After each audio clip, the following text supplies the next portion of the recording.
You ever have one of those mornings where you're sure the universe just wants to ruin your coffee? Yeah, that was me, barefoot in my own front yard, the sun barely up and all hell breaking loose before breakfast. I'll never forget the sound.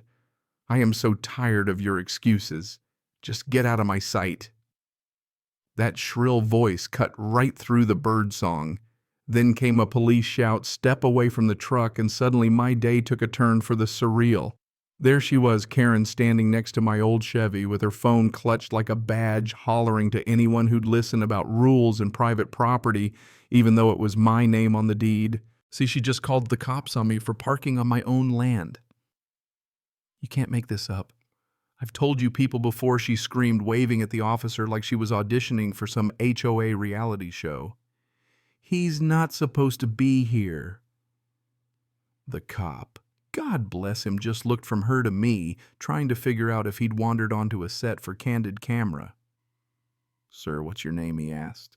But before I could even answer, a second cruiser rolled up and out, stepped to face Karen did. Not expect. "My boy Ethan. Dad," he said, jaw about hit the gravel. I swear you could see the color drain out of Karen's face like someone pulled the plug. Now let me back up a sec. I'm Paul, 62. Used to run wires and fix engines for a living before I put my blood and savings into this ranch out here in Montana. Raised my son, taught him the value of doing what's right, and watched him work his way up to sheriff. Never thought I'd see the day where he'd be breaking up a standoff in my own front yard because some HOA president with too much time on her hands decided my old pickup was a blight on the neighborhood. Karen. I can still picture her first day, big city car sunglasses so big you'd think she was hiding from the FBI, acting like she owned the county just because she got elected HOA president. Ever since, it's been one complaint after another. Didn't like my fence, said it was too rustic. Hated the sound of my roosters, complained about the hay smell. But her favorite target, my truck. The same truck that's been sitting in that spot since Reagan was president. Thing is, my property's a good 200 yards from her precious subdivision's gate, but Karen, she figures if she can see it, she owns it. Last Friday morning, she crossed the line. Came barreling down my dirt road in her little golf cart. Didn't even slow down at my main gate, parked right in front of my truck like she was serving a warrant. "Paul, this has been here all week. You're breaking parking rules," she barked, waving some clipboard like it was the 10 Commandments. "Karen, this is my ranch. That's my truck." "You can't write me up for parking on my own dirt," I said. But she was too busy snapping pictures, my barn, my truck, even my dogs, like she was compiling evidence for a trial. Then classic Karen, she called the cops, told them I was trespassing on her land. She spun her story so fast I half expected the police to show up with a SWAT team. That's when Ethan arrived, stepping out of that cruiser like the cavalry taking in the scene, me, Karen, and her imaginary crime. "Ma'am, you're standing on my father's ranch. You're the one trespassing," he said, all calm and professional. You could almost hear Karen's brain short-circuiting. But just when I thought it was over, the radio squawked possible break-in at the back barn. Ethan turned to me, eyes sharp. "Dad, you call in anything?" I shook my head. Karen started stammering. She hadn't brought anybody. Ethan didn't waste time. He and his deputy took off toward the barn, leaving me with Karen, who suddenly wasn't feeling so powerful. My ranch isn't small fields, fences, barns all spread out. That back barn. That's where I keep the best horses, the old tools, and a few cameras, mostly for coyotes, sometimes for bored teenagers. Minutes crawled by, tension thick. Then over the radio, we see someone male-hooded trying to cut through the fence. My heart nearly stopped. Karen went white as a sheet. I hopped in my truck, followed the commotion, and found Ethan and his deputy cuffing a nervous young guy, barely 25, sweating bullets, holding a pair of wire cutters. "Who sent you?" Ethan asked. The kid glanced at Karen. Described a woman with light hair, big sunglasses, who ran the neighborhood. Everyone stared at Karen. She tried to melt into the background, but it was too late. Ethan got serious fast. "Ma'am, did you tell him to come onto this property?" She stammered.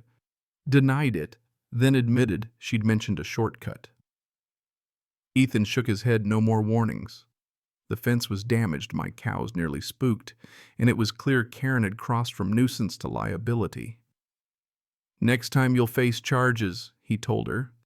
She tried to bluster, threatening to call the board and file complaints, but Ethan stood his ground. "Not on private land," he said, and just like that, she tucked tail and drove off, golf cart wheels spinning in the dust.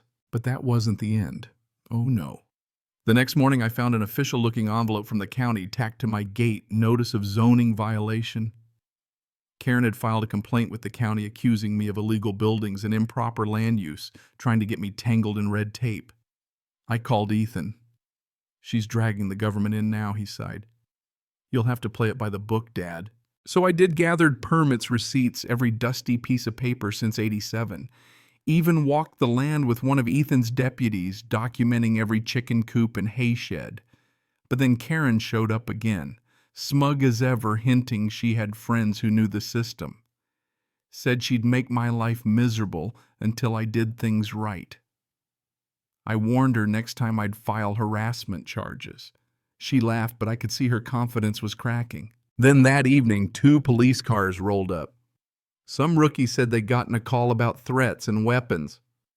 Karen had told them I'd threatened her with a gun. Absolutely false. They searched me, nothing, of course, but it didn't matter. The seed of suspicion was planted. I was being treated like a criminal on my own land. Karen was playing every dirty trick in the book, weaponizing the system, and it worked. Next morning, a court summons for a zoning board hearing landed in my mailbox. But here's where the twist comes in. While hunting for proof, I learned something from Beverly Simmons, the HOA vice president, a sharp old gal with no patience for Karen's drama. She'd seen Karen cozying up to developers, sniffing around for rezoning deals. Turns out there was a rumor my land sat atop a valuable aquifer water rights prime for development. Karen didn't just want to clean up the neighborhood, she wanted my ranch for herself, and she was willing to bend every rule to get it. It all came to a head at the zoning board hearing. I couldn't even attend. Karen slapped a restraining order on me, claiming I'd threatened her. But Ethan was there, front row binder full of evidence. Karen strutted in, gave her speech about eyesores and public good, but when Ethan stood up and dropped Beverly's thumb drive on the desk, full of HOA messages, shady emails, and a proposal sent to developers, the room went silent. Then Beverly herself stood, publicly moved for a vote of no confidence against Karen, accusing her of acting without HOA approval. Karen lost it, started ranting about how she was doing this for the community. But the board wasn't buying it. They dismissed all claims against me, recommended Karen for investigation, and within days, she was removed from her throne. But she wasn't done. That same night, my barn, the one Karen complained about most, burned down in a suspicious fire.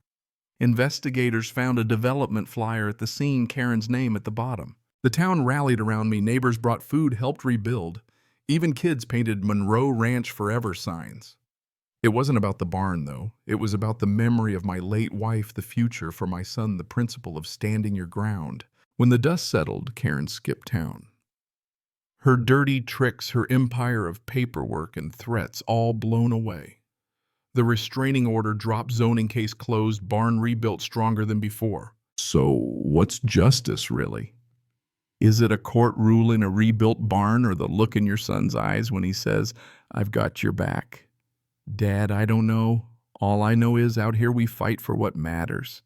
And when the sun goes down and the land's still yours, that's what victory feels like. Now let me ask you, if someone came after your home, your memories, your piece of the world, how far would you go to fight back? Drop your story or your take in the comments. Because at the end of the day, community means standing together, and sometimes that's the only law that matters.